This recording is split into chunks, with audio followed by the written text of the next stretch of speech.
Ребята, всем привет! Меня зовут Лена Григор, и вы на моем канале о жизни. Сегодня я решила записать короткое видео. Я сейчас еду на работу, и что меня побудило это сделать? Вчера, листая ленту Фейсбука, я увидела пост девушки. Она приехала из Украины после 24 февраля 2022 года и задается вопросом, чем в Австралии заняться, как себя реализовать, если у вас, камера падает, если у вас есть, например, образование. Она работала, я как поняла, преподавателем на Украине, и также она написала, что, наверное, врачом уже быть поздно. Что хочу вам сказать по этому поводу. Так, падает постоянно камера, в общем, бог с ней. Что хочу сказать по поводу возраста.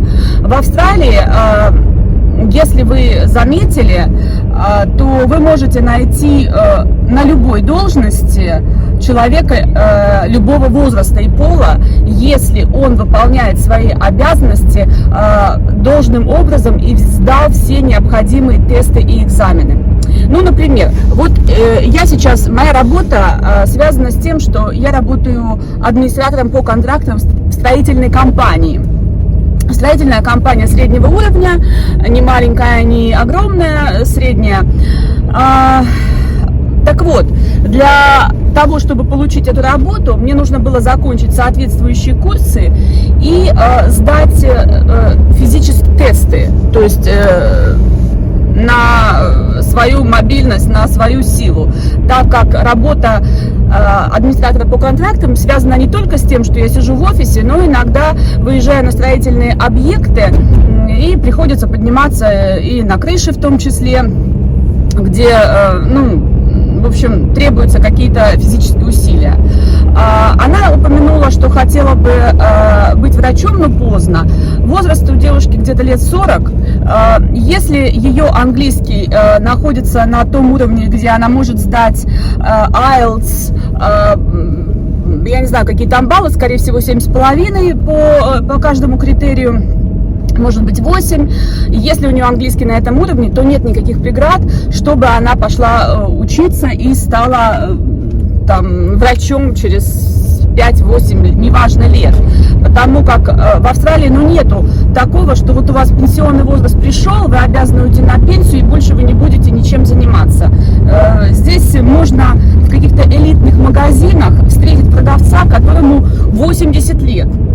И это мужчина, может быть. И он бодрячком вам прекрасно завернет ваши покупки. Да что у меня сегодня камера, в общем, не хочет тут держаться. Так вот, значит, что касается возраста, я бы этот критерий убрала. Что касается физической, например, мобильности, то есть некоторые люди, они ограничены в своих физических возможностях. Это может быть или инвалидное кресло, или другие какие-то. В общем, я сегодня, наверное, это видео вообще выкладывать не буду. В общем, все у меня тут падает. Так вот, в Австралии, вот если касаться медицины, здесь люди, если вы заметили, очень много покупают биоактивных добавок. И очень много магазинов здорового питания, и многие помешаны на здоровье. Можете утром в 5 утра на главной улице вдоль побережья увидеть просто трафик людей в одну и в другую сторону, бегущих, идущих и так далее.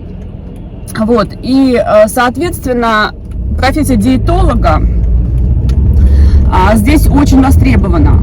И стоит консультация у такого доктора, насколько мне известно, час консультации стоит $350, чтобы она вам рассказала, что вам есть и что не есть. Ну и помимо этого еще какие-то взяла там анализы.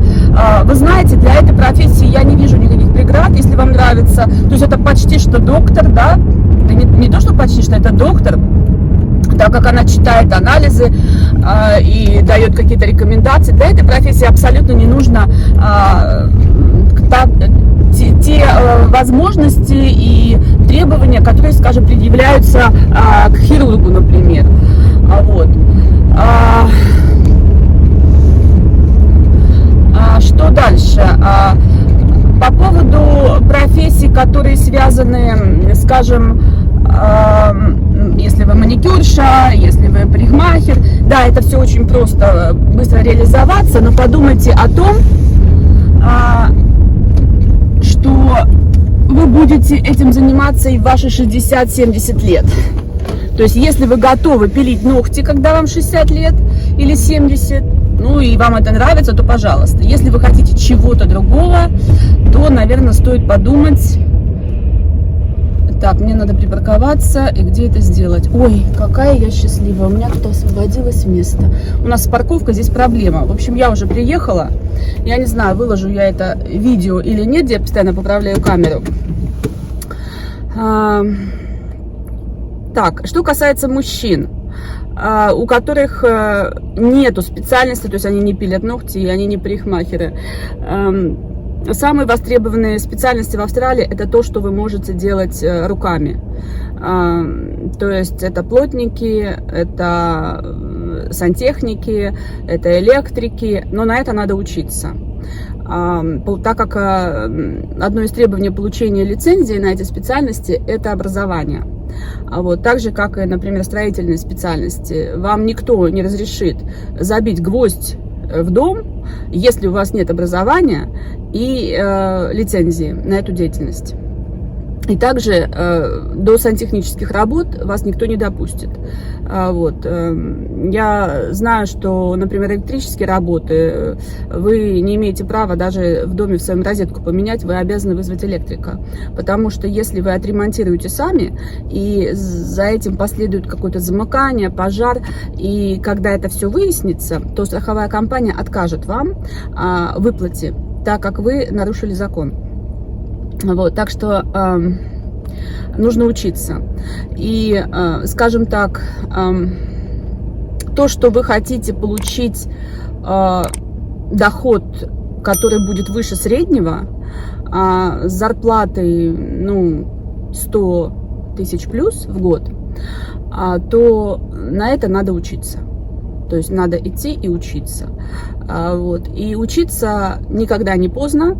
И если ваша физическая подготовка, вы чувствуете прилив сил, у вас все хорошо, то забудьте о возрасте.